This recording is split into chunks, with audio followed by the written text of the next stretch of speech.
ರಾಜ್ಯ ಕಾಂಗ್ರೆಸ್ನಲ್ಲಿ ನಾಯಕತ್ವ ಬದಲಾವಣೆಯ ವಿಷಯ ಜೋರಾಗಿ ಚರ್ಚೆ ಆಗ್ತಾ ಇದೆ. ಸಿದ್ದರಾಮಯ್ಯ ಮತ್ತು ಡಿಕೆಶಿ ಮಧ್ಯೆ ಇದೇ ವಿಚಾರ ಜಟಾಪಟಿ ಕೂಡ ನಡೀತಾ ಇದೆ. ಕುರ್ಚಿ ಕದನದ ಮಧ್ಯೆ ಎರಡನೇ ಬಾರಿ ವೇದಿಕೆಯನ್ನ ಹಂಚಿಕೊಂಡಿದ್ದಾರೆ ಸಿಎಂ ಡಿಸಿಎಂ. ನಾಯಕತ್ವ ಬದಲಾವಣೆ ವಿಷಯದಲ್ಲಿ ಸಿದ್ದರಾಮಯ್ಯ ಮತ್ತು ಡಿಕೆಶಿ ನಡುವಿನ ಜಟಾಪಟಿ. ಈ ಕುರ್ಚಿ ಕದನದ ಮಧ್ಯೆ ಒಂದು ಕಾರ್ಯಕ್ರಮದಲ್ಲಿ ಎರಡನೇ ಬಾರಿ ಸಿಎಂ ಡಿಸಿಎಂ ವೇದಿಕೆ ಹಂಚಿಕೊಂಡಿದ್ದಾರೆ.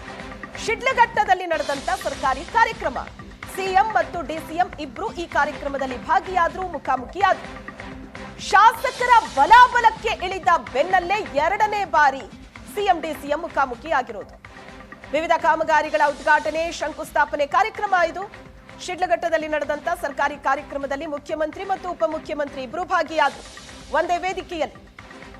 ಅಧಿಕಾರ ಹಂಚಿಕೆಗೆ ಡಿಕೆ ಬ್ರದರ್ಸ್ ಒತ್ತಾಯದ ಬೆನ್ನಲ್ಲೇ ಎರಡನೇ ಕಾರ್ಯಕ್ರಮ ಸಿಎಂ ಡಿಸಿಎಂ ಭಾಗಿಯಾಗಿರೋದು ದೃಶ್ಯದಲ್ಲಿ ನೋಡ್ತಾ ಇದೆ.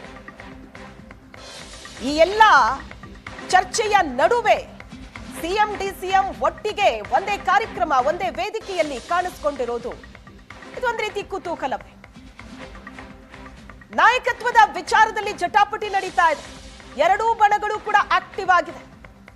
ಡಿಕೆ ಶಿವಕುಮಾರ್ ಮತ್ತು ಸಿಎಂ ಸಿದ್ದರಾಮಯ್ಯ ಇಬ್ರು ಅಕ್ಕಪಕ್ಕದಲ್ಲಿದ್ದಾರೆ, ಮಾತು ಆಡಿದ್ರು. ಆದ್ರೆ ಕಳೆದ ಕೆಲವು ದಿನಗಳಿಂದ ಅಧಿಕಾರ ಹಂಚಿಕೆ, ನಾಯಕತ್ವ ಬದಲಾವಣೆ ವಿಷಯದಲ್ಲಿ ಏನೆಲ್ಲ ಬೆಳವಣಿಗೆ ಆಗ್ತಾ ಇದೆ ಅನ್ನೋದನ್ನ ನೋಡ್ತಾ ಇದೆ. ಇದು ಲೈವ್ ದೃಶ್ಯ ಇದು. ಶಿಡ್ಲಘಟ್ಟದ ಸರ್ಕಾರಿ ಕಾರ್ಯಕ್ರಮದ ನೇರ ದೃಶ್ಯ ಇದು. ಒಂದೇ ವೇದಿಕೆಯಲ್ಲಿ ಸಿಎಂ ಡಿಸಿಎಂ ಕೂತಿದ್ದಾರೆ. ಎರಡನೇ ಬಾರಿ ಮುಖಾಮುಖಿ ಆಗ್ತಾ ಇರೋದು. ಅಧಿಕಾರ ಹಂಚಿಕೆಯ ವಿಷಯದಲ್ಲೇ ಇಬ್ಬರೂ ನಾಯಕರ ನಡುವೆ ಜಟಾಪಟಿ ಇದೆ. ನೇರ ಅಲ್ಲದೆ ಹೋದ್ರು ಸಿಎಂ ಸಿದ್ದರಾಮಯ್ಯನವರ ಬಣ ಒಂದು ಕಡೆ ಆಕ್ಟಿವ್ ಆಗಿದೆ, ಡಿಸಿಎಂ ಡಿಕೆ ಶಿವಕುಮಾರ್ ಅವರ ಬಣ ಇನ್ನೊಂದು ಕಡೆ ಆಕ್ಟಿವ್ ಆಗಿದೆ. ಇಷ್ಟು ದಿನ ಹೇಳಿಕೆ ಪ್ರತಿ ಹೇಳಿಕೆಗಳಿರ್ತಾ ಇತ್ತು. ಆದ್ರೆ ಈಗ ರಾಜ್ಯ ಕಾಂಗ್ರೆಸ್ ಸರ್ಕಾರ 2.5 ವರ್ಷ ಪೂರೈಸಿದ ಬೆನ್ನಲ್ಲೇ ಪ್ರಯತ್ನಗಳು ಕೂಡ ನಡೀತಾ ಇದೆ ಅಧಿಕಾರ ಹಂಚಿಕೆ ಬಗ್ಗೆ. ದೃಶ್ಯದಲ್ಲಿ ನೋಡ್ತಾ ಇದ್ದೀರಿ, ಒಂದೇ ವೇದಿಕೆಯಲ್ಲಿ ಸಿಎಂ ಡಿಸಿಎಂ ಕೂತಿದ್ದಾರೆ. ಸಿಎಂ ಆ ಕಡೆ ಮುಖ ಹಾಕಿ ಕೂತಿದ್ದಾರೆ, ಡಿಸಿಎಂ ಸೈಲೆಂಟ್ ಆಗಿದ್ದಾರೆ. ಮಾತಾಡಿದ್ದಾರೆ ವೇದಿಕೆಯಲ್ಲಿ, ಆದ್ರೆ ಅಷ್ಟಕ್ಕಷ್ಟೇ.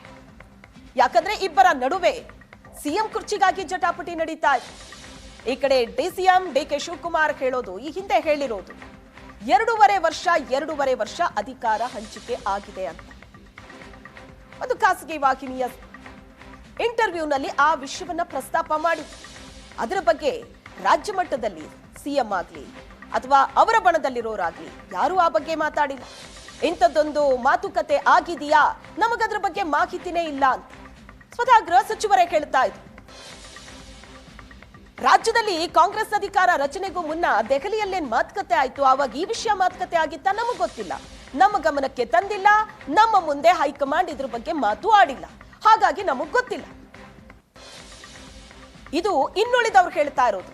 ಆದ್ರೆ ಡಿಸಿಎಂ ಡಿಕೆ ಶಿವಕುಮಾರ್ ಪಟ್ಟು ಹಿಡಿದು ಕೂತಿದ್ದಾರೆ. ಈ ಬಾರಿ 2.5 ವರ್ಷ ಆಗಿದೆ, ಈಗ ಹೈಕಮಾಂಡ್ ಕೊಟ್ಟ ಮಾತಿನಂತೆ ನಡ್ಕೋಬೇಕು ಅಂತ. ಇದನ್ನ ಡಿಕೆ ಸುರೇಶ್ ಕೂಡ ಮೊನ್ನೆ ಹೇಳಿದ್ರು. ಅವರ ಮಾತಿನ ದಾಟಿ ಹಾಗೆ ಇತ್ತು, ಮಾತು ತಪ್ಪಬಾರದು ಸಿದ್ದರಾಮಯ್ಯನವರು ಈ ಸಮಯದಲ್ಲಿ ಅಂತ. ಅಂದ್ರೆ ಈ ಹಿಂದೆ ಈ ಬಗ್ಗೆ ಮಾತುಕತೆ ಆಗಿದೆ, 2.5 ವರ್ಷ ಮುಗಿದೋಗಿದೆ, ಈಗ ಕೊಟ್ಟ ಮಾತಿನಂತೆ ಅಧಿಕಾರವನ್ನ ಬಿಟ್ಕೊಡ್ಬೇಕು ಅನ್ನೋ ಅರ್ಥದಲ್ಲಿ ಡಿಕೆ ಸುರೇಶ್ ಮಾತಾಡಿದ್ರು. ಈಗ ಪ್ರಯತ್ನಗಳು ಕೂಡ ಜೋರಾಗಿ ನಡೀತಾ ಇದೆ. ದೃಶ್ಯದಲ್ಲಿ ನೋಡ್ತಾ ಇದ್ದೀರಿ ನೀವು, ಎರಡನೇ ಬಾರಿ ಮುಖಾಮುಖಿ ಆಗಿರೋದು ಶಿಡ್ಲಘಟ್ಟದ ಸರ್ಕಾರಿ ಕಾರ್ಯಕ್ರಮದಲ್ಲಿ. ಅಲ್ಲಿನ ಲೈವ್ ದೃಶ್ಯ ಈಗ ನೀವು ನೋಡ್ತಾ ಇರೋದು. ಒಂದೇ ವೇದಿಕೆಯಲ್ಲಿ ಸಿಎಂ ಡಿಸಿಎಂ ಇಬ್ರು ಕೂತಿದ್ದಾರೆ. ಟೆನ್ಷನ್ ಅಂತೂ ಇದೆ, ಏನಾಗತ್ತೆ ಮುಂದೆ ಅಂತ ಟೆನ್ಷನ್ ಅಂತೂ ಕಾಣಿಸ್ತಾ ಇದೆ. ಇಬ್ಬರು ವೇದಿಕೆಯಲ್ಲಿ ಅಕ್ಕಪಕ್ಕದಲ್ಲೇ ಇದ್ದಾರೆ ಅಂತ ಮಾತುಕತೆ ಇಲ್ಲ. ಸಿದ್ದರಾಮಯ್ಯ ಮತ್ತು ಡಿಕೆಶಿ ಮಧ್ಯೆ ಅಧಿಕಾರ ಹಂಚಿಕೆಯ ಸಂಘರ್ಷ ನಡೀತಾ ಇದೆ. ಅಧಿಕಾರ ಹಂಚಿಕೆ ವಿಷಯದಲ್ಲಿ ಹೈಕಮಾಂಡ್ ನಿರ್ಧಾರಕ್ಕೆ ಬದ್ಧ, ಹೈಕಮಾಂಡ್ ಹೇಳಿದಂತೆ ನಾವು ಕೇಳ್ತೀವಿ ಅಂತ ಸಿದ್ದರಾಮಯ್ಯನವರು ಹೇಳಿಕೆ ಕೊಟ್ಟಿದ್ದಾರೆ. ಹೈಕಮಾಂಡ್ ತೀರ್ಮಾನವನ್ನ ನಾವು ಒಪ್ಪಬೇಕು, ನಾನು ಒಪ್ಪಬೇಕು, ಡಿಕೆಶಿನೂ ಕೇಳಬೇಕು. ಹೈಕಮಾಂಡ್ ಹೇಳಿದ್ರೆ ಸಿಎಂ ಸ್ಥಾನದಲ್ಲಿ ನಾನೇ ಮುಂದುವರಿತೀನಿ. ಸಿಎಂ ಸಿದ್ದರಾಮಯ್ಯನವರ ಮಾತಿನ ವರಸೆ ಒಂಚೂರು ಬದಲಾದಂತೆ ಕಾಣಿಸ್ತಾ ಇದೆ.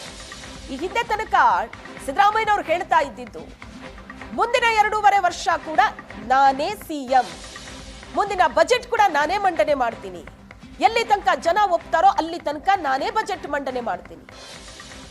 ಕಂಪ್ಲೀಟ್ 5 ವರ್ಷದ ಅಧಿಕಾರಾವಧಿ ನಾನೇ ಮುಖ್ಯಮಂತ್ರಿಯಾಗಿ ಪೂರೈಸ್ತೀನಿ ಅಂತ ಸಿದ್ದರಾಮಯ್ಯನವರು ಘಂಟಾಘೋಷವಾಗಿ ಬಹಳ ಕಾನ್ಫಿಡೆಂಟ್ ಆಗಿ ಹೇಳ್ತಾ ಇದ್ರು. ಆದ್ರೆ ಈಗ ಹೈಕಮಾಂಡ್ ಅನ್ನ ಮುಂದೆ ತರ್ತಾ ಇದ್ದಾರೆ. ಹೈಕಮಾಂಡ್ ಒಪ್ಪಿದ್ರೆ ನಾನೇ ಸಿಎಂ ಆಗಿ ಮುಂದುವರಿತೀನಿ ಅಂತ ಹೇಳ್ತಿದ್ದಾರೆ. ಈಗ ಮಧ್ಯದಲ್ಲಿ ಹೈಕಮಾಂಡ್ ತಂದು ನಿಲ್ಲಿಸಿರೋದ್ರಿಂದ ಹೈಕಮಾಂಡ್ ಮಟ್ಟದಲ್ಲಿ ಏನೋ ನಡೀತಾ ಇದೆ ಈ ವಿಷಯದಲ್ಲಿ ಅನ್ನೋದು ಕನ್ಫರ್ಮ್ ಆಗ್ತದೆ. ಡಿ.ಕೆ. ಶಿವಕುಮಾರ್ ಸಿಎಂ ಆಗ್ತಾರಾ ಅನ್ನೋ ಪ್ರಶ್ನೆಗೆ ಸ್ಪಷ್ಟವಾದ ಉತ್ತರ ಕೊಟ್ಟಿಲ್ಲ ಸಿದ್ದರಾಮಯ್ಯನವರು. ಮಾಧ್ಯಮದವರು ಸಿದ್ದರಾಮಯ್ಯನವರನ್ನೇ ಪ್ರಶ್ನೆ ಮಾಡಿದ್ದಾರೆ, ಡಿ.ಕೆ. ಶಿವಕುಮಾರ್ ಸಿಎಂ ಆಗ್ತಾರಾ ಅಂತ. ಯಾಕಂದ್ರೆ ಪ್ರಯತ್ನಗಳು ನಡೀತಾ ಇದೆ. ಆ ಪ್ರಶ್ನೆಗೆ ಈಗ ಸಿಎಂ ಕುರ್ಚಿಯಲ್ಲಿ ಕೂತಿರೋ ಸಿದ್ದರಾಮಯ್ಯನವರ ಉತ್ತರ ಏನು ಅಂತ ಮಾಧ್ಯಮದವರು ಪ್ರಶ್ನೆ ಮಾಡಿದ್ದಾರೆ. ಸ್ಪಷ್ಟ ಉತ್ತರ ಕೊಟ್ಟಿಲ್ಲ ಸಿದ್ದರಾಮಯ್ಯನವರು. ಹೈಕಮಾಂಡ್ ನಿರ್ಧಾರ ಮಾಡುತ್ತೆ ಅಂತ ಮಾತ್ರ ಹೇಳಿದ್ದಾರೆ. ಅವರು ಏನು ಹೇಳ್ತಾರೆ ಅಥವಾ ನಾವು ಕೇಳೋದು. ನಮ್ಮಲ್ಲಿ ಹೈಕಮಾಂಡ್ ಇದೆ. ಹೈಕಮಾಂಡ್ ತೀರ್ಮಾನ ಮಾಡಿದ್ರೆ ಏನು ನನ್ನನ್ನೇ ಮುಂದುವರಿಸಿ ಅಂತಂದ್ರೆ ಮುಂದುವರಿತೀವಿ. ಗೊತ್ತಾಯ್ತಾ? ಹೈಕಮಾಂಡ್ ಏನು ತೀರ್ಮಾನ ಮಾಡ್ತಾರೆ ಅಂತಿಮವಾಗಿ ಹೈಕಮಾಂಡ್ ನಾನು ಒಪ್ಕೋಬೇಕು, ಡಿ.ಕೆ. ಶಿವಕುಮಾರ್ ಒಪ್ಕೋಬೇಕು. 4-5 ತಿಂಗಳ ಹಿಂದೆ ರೀಸಫಲ್ ಮಾಡಲಿಕ್ಕೆ ಹೋಗಿದ್ದೆ. ಅವ್ರು ಏನಂತ ಹೇಳಿದ್ರು, ಮಾಡುವಂತ ಹೇಳಿದರು. ಈಗ 5 ತಿಂಗಳಿಂದೆ ನೋಡಪ್ಪ, ಹೈಕಮಾಂಡ್ನವರು ಏನು ತೀರ್ಮಾನ ಮಾಡ್ತಾರೆ ಅದರಂತೆ ನಡ್ಕೊಳ್ಳೋದು. ಹೈಕಮಾಂಡ್ನವರು ಏನು ಹೇಳ್ತಾರೆ ಅಥವಾ ನಾವು ಕೇಳೋದು. ನಮ್ಮಲ್ಲಿ ಹೈಕಮಾಂಡ್ ಇದೆ. ಹೈಕಮಾಂಡ್ ತೀರ್ಮಾನ ಮಾಡಿದ್ರೆ ಏನು ನನ್ನನ್ನೇ ಮುಂದುವರಿಸಿ ಅಂತಂದ್ರೆ ಮುಂದುವರಿತೀವಿ. ಗೊತ್ತಾಯ್ತಾ? ಹೈಕಮಾಂಡ್ ಏನು ತೀರ್ಮಾನ ಮಾಡ್ತಾರೆ ಅಂತಿಮವಾಗಿ ಹೈಕಮಾಂಡ್ ನಾನು ಒಪ್ಕೋಬೇಕು, ಡಿ.ಕೆ. ಶಿವಕುಮಾರ್ ಒಪ್ಕೋಬೇಕು. 4-5 ತಿಂಗಳ ಹಿಂದೆ ರೀಸಫಲ್ ಮಾಡಲಿಕ್ಕೆ ಹೋಗಿದ್ದೆ. ಅವ್ರು ಏನಂತ ಹೇಳಿದ್ರು, ಮಾಡುವಂತ ಹೇಳಿದರು. ಈಗ 5 ತಿಂಗಳಿಂದೆ ನೋಡಪ್ಪ, ಹೈಕಮಾಂಡ್ನವರು ಏನು ತೀರ್ಮಾನ ಮಾಡ್ತಾರೆ ಅದರಂತೆ ನಡ್ಕೊಳ್ಳೋದು. ಹೈಕಮಾಂಡ್